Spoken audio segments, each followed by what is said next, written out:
G'day and welcome to another episode of Kiwi Car Life. And I just bought this Audi S5 Sportback for a mere $3,000. However, as you would have seen from the thumbnail, there's a very good reason why this normally $15,000 245 kilowatt supercharged V6 Audi is now worth only $3,000.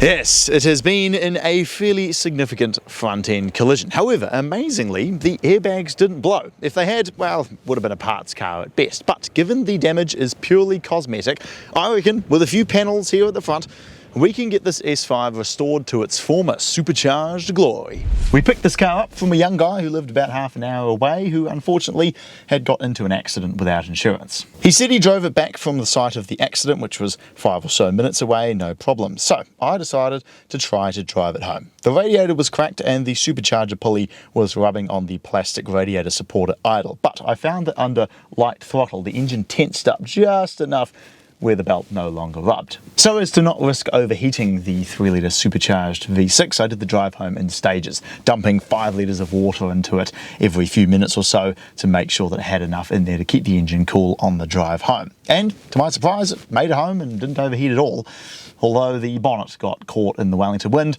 flipped over and smashed the windscreen, even though I was only doing about 40 k's an hour. But aside from the obvious cosmetic issues at the front, the rest of the car is nice. It's a B8.5, so it has the updated headlights and taillights, looks a bit more modern than the earlier ones. The engine is stage 1 tuned and has an intake, so once it's all fixed, we'll be able to hear some glorious supercharger noises. And the interior is great. It's got Bluetooth, reversing camera, parking sensors, cruise control, lovely heated leather seats. It's a nice car.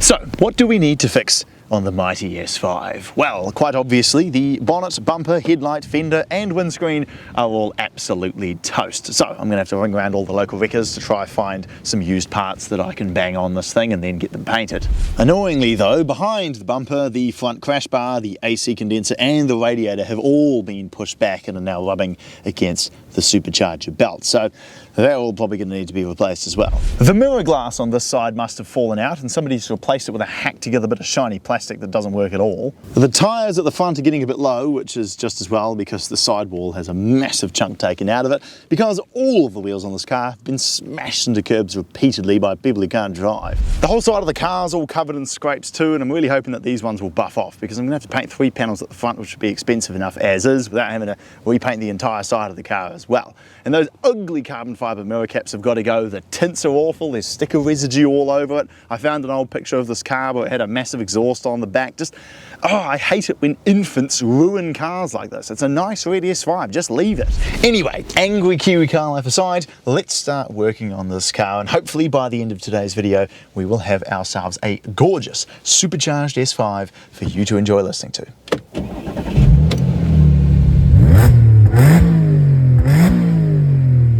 We began by unbolting the damaged front bumper, headlights, mounting brackets and the front crash bar. And the next day I undid a multitude of weirdly placed bolts to get the radiator, AC condenser and supercharger cooler off as a stack.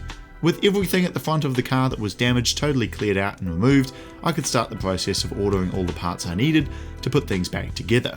Well, it's been a couple of weeks and I've scoured the internet for all of the parts that we need to restore the Audi S5. Unfortunately, because it's a B8.5 we're dealing with here, none of the parts were very cheap, nor readily available, nor as you can see in the correct colour. But alas, we got a new front bumper for $900, a new supercharger cooler and radiator for $900, and a new fender and bonnet for $900, of which getting that bonnet home proved to be extremely difficult as I discovered that it did not fit in the Skoda Octavia VRS wagon that I had on test that week, and so I had to drive the entire way home from Auckland with a bonnet hanging half out the back of my Audi TT. Who says that sports cars aren't practical? But the good news is the front crash bar was only $37 and the AC condenser was free. So let's set to work getting all of these parts painted in the correct colour and installed on the S5. After dropping all the panels at Wellington Panel and Paint to be resprayed red, I set to work rebuilding the front end of the car again. I removed the damaged fender by undoing 4 bolts under the bonnet, 2 attaching it to the bumper support, 2 more way down the bottom by the sill, and the final 2 behind the washer bottle. I also removed the bonnet by pulling out the windscreen washer piping and undoing 2 bolts on either side to take it off. Then it was time to reinstall the radiator support. There's 2 bars at the bottom that it attaches to, followed by 2 more up by the fenders and another couple more underneath that hold the undertray on. The bonnet latch went on easily with 3 bolts behind too. I unboxed the new radiator, swapped over the necessary hardware to get it to attach to the car, and then clicked on the 3 coolant hoses and 2 hard oil lines before sliding the radiator on and screwing it in place. I then slid the AC condenser on and bolted up the hard lines, followed by the supercharger cooler. The crash bar mounts also bolted on with 3 large bolts on either side, which secured the whole radiator stack and supports to the frame rails. The new crash bar went on along with the wiring for the parking sensors, crash sensors and headlight washers, along with the electric turbo looking thing down the bottom. While waiting for my panels to be painted, I bled the coolant and was most pleased to see that there were no leaks, and after running the engine up to temperature, all of the warning lights went away. I got a headlight lens off of AliExpress, and after removing the old cracked headlight lens, I carefully sealed in the new one and let it set overnight. With both headlights now working, I reinstalled the headlight mounts, plugged in the headlights themselves and screwed them in place. Once I got all of the freshly repainted panels back, I installed the new fender with 10 bolts around the perimeter, followed by the bonnet with a new gas strut to hold it up, and finally the parking sensors, fog lights and front bumper.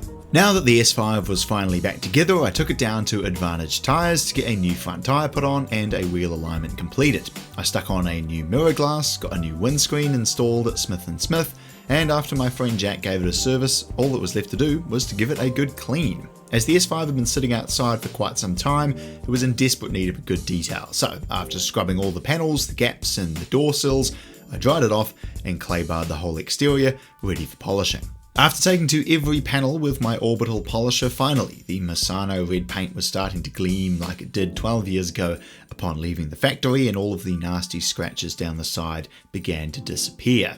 After putting on a lick of tyre shine, I finished off by moving inside and vacuuming all of the carpets, which, despite the lack of floor mats, cleaned up quite nicely. After wiping down the lovely carbon fibre dashboard and applying some leather conditioner to the seats, finally, after months of on and off work, the S5 was well and truly restored to its former glory.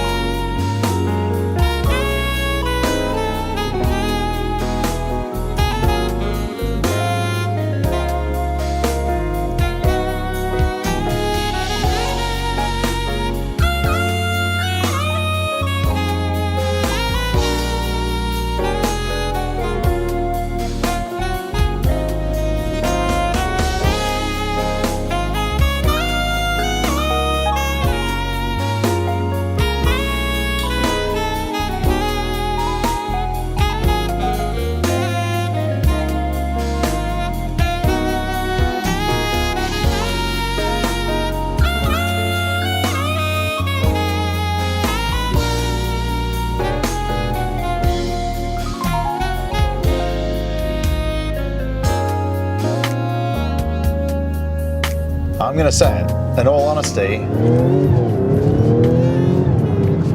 this has got to be the best car I've ever bought. The only cars I've owned in the past that come close are my M3 and ISF, and this has got more features inside, it's better built, it's more practical, it owes me a quarter of what those cars are worth. And the most staggering statistic, this is the fastest car I've ever officially tested on Kiwi Car Life.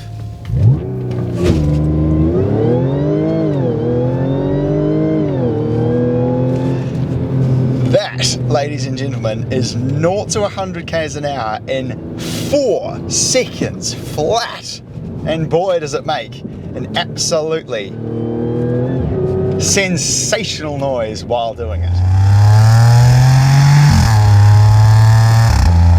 Audi enthusiasts naturally rant and rave about the RS3's incredible turbocharged inline 5, the newer turbocharged V6, and of course one of my personal favourites, the 4.2 litre NA V8 used in all the S and RS cars from my favourite generation of cars, the mid-2000s. But this supercharged V6 is just objectively an excellent engine. Like I said when I recently reviewed a manual B8 S4, these cars honestly feel like they've got an enormous 6 litre V12 up the front, just without all the extra weight. Immediate response, thunderous torque and an incredibly smooth and progressive power delivery that just builds right up to the red line at 7,000 RPM, compared with my old turbocharged 3-litre M135i. This has got more power, more torque, it delivers the power smoother, and it sounds way more exotic. And then there's the gearbox. I have to confess, it's far from Volkswagen Audi Group's finest transmission. In typical dual clutch fashion, it's very jerky when trying to parallel park and takes forever to go between reverse and drive when moving in and around a car park. But out here, it is absolute perfection. A massive upshift fart from the back end when you change up, and it just bang, responds immediately. Downshifts faultlessly, even though obviously a manual transmission is always nicer to have. As far as a performance automatic goes, this, with close ratios, with snappy upshifts, it's about as good as you can get. The other part about this thing that I absolutely love though is the Quattro all-wheel drive system. I have to confess, in the past, I was never much of a believer in four-wheel drive cars. They all just felt heavy, cumbersome, and very understeery. But this is different. It feels fundamentally rear-wheel drive. And the grip on corner exit, foot hard down, bang, is just incredible. I don't even pay any attention to the weather anymore because the car just drives exactly the same, rain or shine. In the past, I would have ranked the big three German brands, BMW first, Audi second, and then Mercedes third. But the 10 BMWs that I've had in the past, well, they're all sold, and now I've got 2 Audis, and I'm absolutely loving them. The TT is just objectively a fantastic drive, and it satisfies the manual urge. And now that the S5 has been fully rebuilt, all of the mechanical issues are sorted, and it's immaculate inside and out, this thing is just,